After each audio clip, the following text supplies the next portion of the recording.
Hey, I'm Rob Witcher from Destination Certification, and I'm here to help you pass the CISSP exam. We're going to go through a review of the major business continuity management topics in Domain 7 to understand how they interrelate and to guide your studies. This is the 6th of 6 videos for Domain 7. I've included links to the other MindMap videos in the description below. These MindMap videos are one part of our complete CISSP masterclass.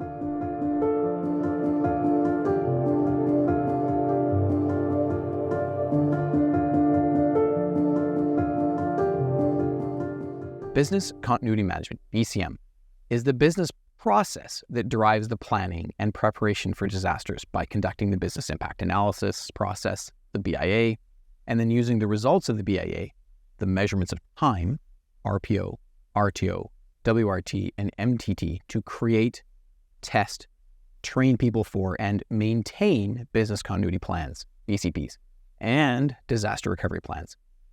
The point of all this planning, preparation, and training within business continuity management is to ensure that critical business processes and systems continue to operate during a disaster to ensure the survival of the business.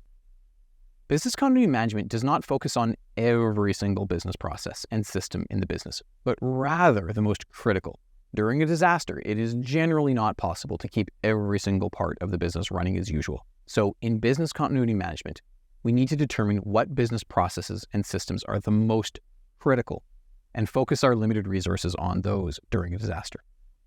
There are 3 major goals of business continuity management, and you need to remember them in this order. Number 1 most important goal is safety of people. People are the most valuable asset to an organization, and without people, there will be no organization. Number 2 is to attempt to minimize the impact, minimize the damage caused by the disaster. So that 3, we can help to ensure the survival of the business. The first major process that we perform in business continuity management is the business impact assessment. It is through the BIA that we identify the most critical business processes and systems by consulting stakeholders from across the organization. The major output of the BIA process is 4 different measurements of time that have been approved by the process or system owners. The owner must approve these numbers because ultimately the owner must pay for the costs associated with achieving these numbers. And let me reemphasize, each of these numbers is a measurement of time, seconds, minutes, hours, days. The recovery point objective, the RPO, is a measurement of how much data an organization is willing to lose as a result of a disaster. So, if the server explodes, what is the maximum tolerable data loss as a measurement of time? 5 seconds worth of data, 10 minutes worth of data, 3 hours worth of data, 2 days worth of data. The recovery time objective, the RTO, is a measurement of the maximum tolerable time to recover systems to a defined service level. Typically, this means how long it takes to bring a system back online. The work recovery time, the WRT, is the maximum tolerable amount of time to verify systems and/or data integrity as part of returning systems to normal operations. And the maximum tolerable downtime, the MTD, also sometimes referred to as the maximum allowable downtime, MAD, is the maximum time a critical process or system can be disrupted before there are unacceptable consequences to the business. The MTD is always going to be greater than or equal to RTO plus WRT. And here's a diagram that summarizes these numbers, these measurements of time. This visual helps me remember how these numbers fit together.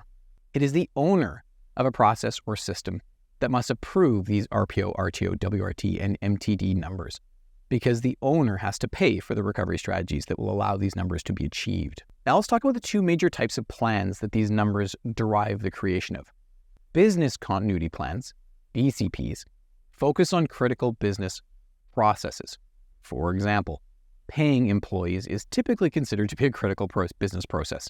So in the event of a disaster, like our automated payroll system blowing up, the BCP plan would focus on how to continue the business process of paying employees. BCP plans essentially focus on the survival of the business. Disaster recovery plans, DRPs, focus on the recovery of critical technology, infrastructure, and systems. So, in the example of the payroll system exploding, while the BCP is focused on keeping the payroll business process running, the DRP would be focused on recovering the actual payroll system. It is incredibly important that BCP and DRP plans are tested periodically.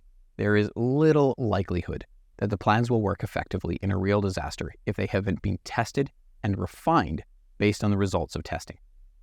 Tests are typically done in order, starting with the first simplest test, refining based on that test, and then moving on to the next more comprehensive test, refining and moving on up incrementally through all the tests like this. The first simplest test that can be done is a read-through or checklist. This is where the author of the plan reads through to make sure they haven't missed anything.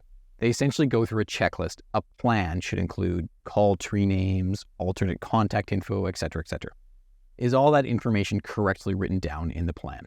The next test is a walkthrough. This is an entirely paper-based exercise where you make a few copies of the plan and then you put those plans in front of stakeholders from across the business who are all sitting around a conference room table. They then walk through the plan. Okay, page 1 says we do X, Y, and Z. The various stakeholders who are experts in their respective areas, finance, customer relations, IT, business owners, etc., will then provide feedback on the plan based on their expertise. A simulation is again an entirely paper-based exercise where you have stakeholders sitting around a table with copies of the plan in front of them. The difference is that you invent a scenario like a virus outbreak or an earthquake at a location, and now everyone at the table must try and follow the plan as though the disaster were occurring. You then periodically throw in some updates or twists. The data center just went offline. CNN is on line 3 to see how well the plan works in that scenario. A parallel test is the first time that any systems are actually touched by the test. Specifically though, only backup systems and not production systems. This is again a scenario-based test where some scenario is invented and people have to try to react to the scenario using the plan and trying to do things like bring backup systems online. The final and most important type of test that we perform is a full interruption or full-scale test. This is where we literally cause a disaster. If you really want to know if a backup power system is going to work when the power is cut, the best way to test it is to cut the power. Full-scale testing should only be performed after every other test has been performed successfully and you have management's approval. Think CISSP. How do we determine the order in which we restore business processes and systems? Rather obviously, we restore the most critical processes and systems first. This is another important outcome of the BIA process. Part of the BIA process is to get a bunch of business and system owners around a table to argue and determine which processes and systems are truly the most critical and in what order they should be restored. We also need to create what are known as dependency charts or dependency mapping. We usually can't just bring up a system in isolation. We must consider what dependencies the system has and bring those dependencies up in the right order. Dependency charts or dependency maps help us map this all out. And all right, that is an overview of business continuity management within Domain 7, covering the most critical concepts you need to know for the exam. I've mentioned this twice now. It's important. Passing the CISSP exam requires the right mindset. You need to think like a CEO. We've created a really good training video that teaches you how to think like a CEO, and it's free, so you should check it out. The link is in the description below.